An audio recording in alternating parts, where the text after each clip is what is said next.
नमस्कार। इलेक्ट्रोहोम्योपैथी के इस विशेष एपिसोड में आपका प्यारा दोस्त डॉक्टर श्रीवास्तव बस्ती से आप सबके लिए हाजिर है और मौका है आपके सवाल और हमारे जवाब का। मैं समझता हूं कि आज के इस क्लास को आरंभ करने से पहले मैं इस बात का तस्दीक कर दूं कि हमारे तमाम साथी जो ऑलरेडी हमसे सवाल पूछते हैं, मेरे पास सवालों की लिस्ट आज बहुत थोड़ी सी है लेकिन बहुत महत्वपूर्ण सवाल हैं। हमारे पहले साथी हैं डॉक्टर सतीश कुमार और अजय कुमार निगम। इन दोनों लोगों का नाम मैंने एक साथ इसलिए लिया है कि इनके सवाल एक हैं और दोनों लोगों ने पूछा है किडनी एट्रोफी पर एक क्लास लेनी। तो समय मिलने दीजिए, मैं किडनी एट्रोफी पर आपका सवाल समय पर लेकर के इस पर पूरी व्याख्या करूंगा, क्योंकि सवाल जवाब में किसी विषय पर लंबी चर्चा करना ये संभव नहीं होता है। लेकिन आपका चूँकि डिमांड है आप दोनों लोगों की, तो मैं इसको पूरा करूंगा। संभवतः अगले बुधवार को ही मैं इसको ले लेता हूं। मिस्टर रमेश कुमार सिंह जी ने हमारे कैंसर के क्लास को सुना है और वो ये कहना चाहते हैं कि इसमें दर्द में कितने दिनों में राहत मिलती है। रमेश कुमार जी, कैंसर का रोगी 4 स्टेज से गुजरता है। अगर आपने मेरे उस क्लास को या मेरे इंटरव्यू को अगर आपने ध्यान से सुना हो तो आप सुन सकते हैं कि first stage two 4th stage ये गुजरने के टाइम है। फर्स्ट स्टेज के पेशेंट को हम जल्दी रिकवर करते हैं या ये मान के चलें कि उसको पूरी तरीके से कवर करते हैं। सेकेंड स्टेज में हम थोड़ा उससे ज़्यादा समय लेते हैं। थर्ड स्टेज में और ज़्यादा समय लगता है और 4th स्टेज में केवल हम बेहतर लाभ देते हैं, क्योंकि 4th स्टेज तक हमारे पास जो रोगी आते हैं वो विभिन्न चिकित्सा पद्धतियों से हारे थके निराश रोगी आते हैं। तो अगर 4th स्टेज के दर्द की बात आप कर रहे हैं तो हम बेहतर लाभ देने का प्रयास करते हैं। और आपने पूछा कितने दिन में दर्द ठीक होता है, तो आप ये मान के चलें कि दर्द कितने दिन में नहीं, हम कितने घंटों में कवर करेंगे। हम इलेक्ट्रोहोम्योपैथी के अगर चिकित्सक हैं तो हम इस बात के लिए आश्वस्त रहते हैं कि हमारी दवा देते ही काम करना शुरू कर देगी और रोगी अपने वर्तमान की कंडीशन से अपने आप को बेहतर फील करेगा।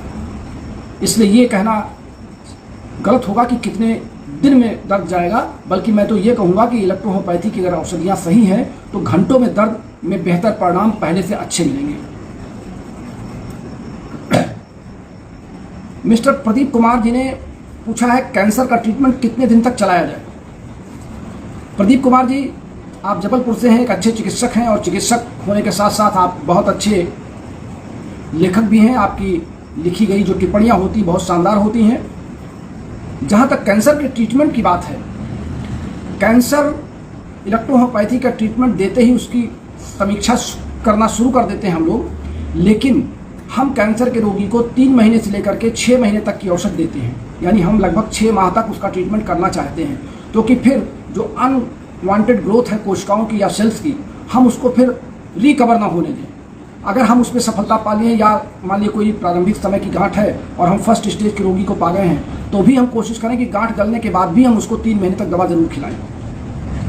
मिस्टर अरुण कटारिया जी ने कहा है कि नम्बनेस पर एक क्लास ले लें। अरुण कटारिया जी, मैं आपका ये सवाल नोट कर ले रहा हूं और मैं इस पर जल्द क्लास लूंगा। शिवराम जी का सवाल है कि पाइल्स का ट्रीटमेंट बताएं। शिवराम जी, पाइल्स के बारे में मेरे कम से कम 4 क्लास हो चुके हैं और विभिन्न चैनलों पर मेरा इंटरव्यू हो चुका है। मेरा आपसे निवेदन है कि आप उस क्लास को सर्च करके सुन लें। केवल आप हमारे YouTube पर जाकर के पाइल्स का इलाज इन इलेक्ट्रोहोम्योपैथी लिखेंगे या DR अनिल श्रीवास्तव लिखेंगे तो आप हमारे सारे वीडियो को सर्च कर सकते हैं। लेकिन अगर आप हमारे नए श्रोता हैं तो मैं सिर्फ इतने बता दूं कि इलेक्ट्रोहोम्योपैथी में पाइल्स और फिस्टुला के कंडीशन को देखते हुए, रोगी के करंट सिचुएशन को देखते हुए हम दवा का सिलेक्शन करते हैं। हमारे पास किसी रोग नाम की दवा नहीं है, ना हमारे पास कैंसर की दवा है, ना हमारे पास हीमोफीलिया की दवा है, ना पाइल्स की दवा है। हमारे पास सिस्टम को चेक करने के लिए 38 औषधियाँ हैं और हम उस सिस्टम को चेक तब कर पाते हैं जब रोगी अपने मुख से अपनी कंप्लेंट को बयां करता है। क्योंकि केवल पाइल्स कह देना, हो सकता है रोगी को उसके साथ कुछ और कंप्लेंट हो, तो जब रोगी की हम सारी कंप्लेंट ले लेते हैं। इसीलिए मैं अपने सुनने वाले साथियों से कहता हूँ या हमारे चिकित्सक तमाम लंबी चौड़ी रिपोर्ट भेजते हैं, 6-6 पन्ने की, 10-10 पन्ने की, या रोगी भेजते हैं। देखिए, to be very frank, electrohomeopathy के चिकित्सक को रोगी की शिकायतों के आधार पर अंगों को तलाशना होगा। रोगी के शब्दों के द्वारा हम उसकी शिकायतों के आधार पर उसके अंग और सिस्टम तक अपने आप को पहुंचा लेते हैं। लेकिन अगर ये लिखा हो कि यूरिक एसिड इतने % बढ़ गया है, या ये लिखा हो कि प्लेटलेट्स कम हो गई है, या ये लिखा हो कि इस्नोफीलिया बढ़ गया है, या ये आ जाए कि इसके लंग्स में पानी भरा हुआ है, मान लीजिए इस तरह की रिपोर्ट तमाम आती है, या ओवरी में गांठें आ गई हैं, या यूटेरस में गांठें आ गई हैं, कंधे में सर्वाइकल पेन हो रहा है, या L2 L3 की हड्डियों के बीच में गैप बढ़ गया है। जब इस तरह की रिपोर्ट आप हमको भेजते हैं तो हम अपने आप को ये आश्वस्त नहीं कर पाते कि हम दवाओं का सिलेक्शन किस आधार पर करें, क्योंकि अगर रोगी को, मान लीजिए कि किसी रोगी को कोई गांठ बनी है कहीं पर जो कैंसर की ओर इशारा कर रही है, लेकिन उसमें कैंसर के प्रारंभिक लक्षण नहीं दिख रहे हैं, और रोगी को उसके साथ अन्य शिकायतें भी हैं।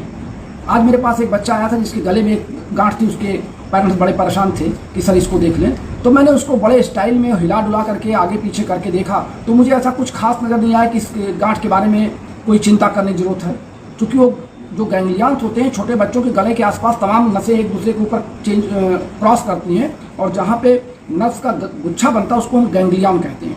तो गैंग्लियनिक सेगमेंट्स के पास स्वेलिंग होती है, थोड़ी बहुत गांठ रहेगी। बच्चा जो डेवलप करेगा धीरे धीरे नसें अपने आप खुल करके फैल जाएंगी। हाँ, अगर बच्चा 15 साल का 16 साल का हो गया और वो गांठ बड़ी भी हो रही है तो फिर थोड़ा उसके बारे में विचार करना चाहिए। इसलिए मैं ये सभी दर्शकों से कहूँगा, अपने सभी चिकित्सकों को कहूँगा कि जब आप किसी भी रोग के बारे में हमसे चर्चा करना चाहें तो या तो रोगी का हमारा वीडियो कॉल करा दीजिए, या रोगी की कंप्लीट आप रिपोर्ट के बजाय आप उसकी शिकायत क्रमवार लीजिए कि इसको भूख नहीं लगती है, इसको पेशाब नहीं होती है, इसको पानी पीने का मन नहीं करता, इसकी आंखों में जलन होती है, या पेट में मरोड़ होता है, या हृदय में धक धक की आवाज़ होती है, या उसको घबराहट होती है, बेचैनी होती है। इस तरह की जब आप शिकायतें लिखते हैं या इस तरह का जब ब्यौरा देते हैं तो हम तत्काल सिस्टम को कवर करके आपको दवा बता देते हैं। लेकिन जब आप 15 पन्ने 20 पन्ने की रिपोर्ट भेज देते हैं तो हम पूरी रिपोर्ट तो पढ़ लेते हैं, लेकिन तो हम ये सोचते हैं कि इस पूरी रिपोर्ट को देखने में हम किस ऑर्गन को सबसे पहले टेस्ट करें या किस सिस्टम को सबसे पहले टेस्ट करें। और जब रोगी अपनी शिकायत करता है तो हमें रोगी की शिकायत से इस बात का आभास हो जाता है कि रोगी की सबसे बड़ी प्रॉब्लम क्या है, क्योंकि एक साथ अगर 4 समस्याएं रोगी की हैं तो उनमें से जो सबसे प्रमुख समस्या है जिसके कारण अन्य समस्याएं बनी हैं, हम उन समस्याओं को सबसाइड करके मेन समस्या को कवर करते हैं, जिससे हम सारी समस्याओं को दूर कर लेते हैं। इसलिए मेरा निवेदन आप सबसे है कि अगर आप पाइल्स के बारे में ही जानना चाहते हैं तो रोगी के पाइल्स में क्या क्या प्रॉब्लम हो रही है आप चर्चा कर लें। अब मिस्टर प्रदीप सोनी जी का ही एक और सवाल है कि इरिटेबल बाउल सिंड्रोम के बारे में चर्चा कर लें।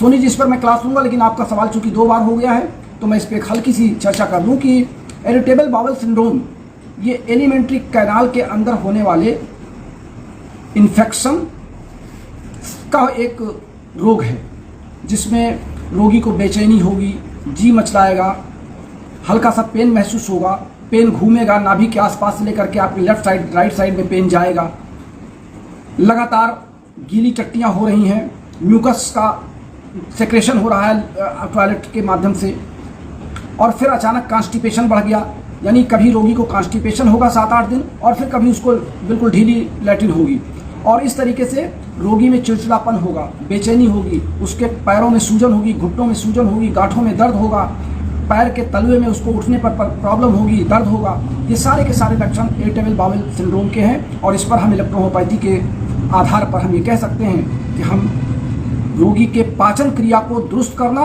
प्लस उसका एक्सक्रीटरी सिस्टम को इंक्रीज करना, एक्सक्रीटरी सिस्टम के जो फंक्शनल है, उसके जो फंक्शन है हम उसको इंक्रीज करें, क्योंकि पाचन क्रिया भी गड़बड़ है उसकी और निष्कासन भी गड़बड़ है। हमको इरिटेबल बाउल सिंड्रोम में इस बात को ध्यान रखना पड़ेगा कि हमको पाचन और निष्कासन दोनों सिस्टम को ध्यान में रखते हुए हमको L2 और L3 इन दोनों का सिलेक्शन अलग अलग फार्मूले में करना पड़ेगा। हम इस पर चर्चा भी कर लेंगे और कोशिश करेंगे कि हम इस पर विस्तृत चर्चा लेकर के आपके बीच आएँ। हमारे पिछले 3 एपिसोड को हमारे बहुत से साथियों ने लाइक किया है, पसंद किया है, और आप सब ने फीवर के और कैंसर के और बीच में आपके सवाल जवाब को आपने पसंद किया है। हम आप सबसे अपेक्षा करते हैं कि आप अपने अच्छे सवाल हमको भेजते रहें, जिसके जवाब लेकर के हम रविवार की रात में आपसे चर्चा कर लें। फिर मिलते हैं बुधवार को अपने अगले टॉपिक के साथ। तब तक के लिए आप सबका बहुत बहुत धन्यवाद। चलते चलाते हमारे नए श्रोताओं के लिए हमारा फ़ोन कॉल नंबर है 9793252355। ये हमारा फ़ोन कॉल नंबर भी है और व्हाट्सएप नंबर भी है। इससे आप रोगियों का वीडियो कॉल भी करा सकते हैं, अपनी बात भी कर सकते हैं। और जिन साथियों को हमारे फ़ोन पे की ज़रूरत है, हमारा फ़ोन पे नंबर है 9450563748। इस पर आप अपने पेमेंट भेज करके अपनी बुक भी मंगवा सकते हैं। और अगर आप किसी रोगी के बारे में हमसे परामर्श लेते हैं तो परामर्श करने के पहले हमारी जो 200 रुपये परामर्श या कंसल्ट फीस है उसको आप हमारे अकाउंट में डाल कर फिर हमसे परामर्श लिया करिए। आप सबका बहुत बहुत धन्यवाद।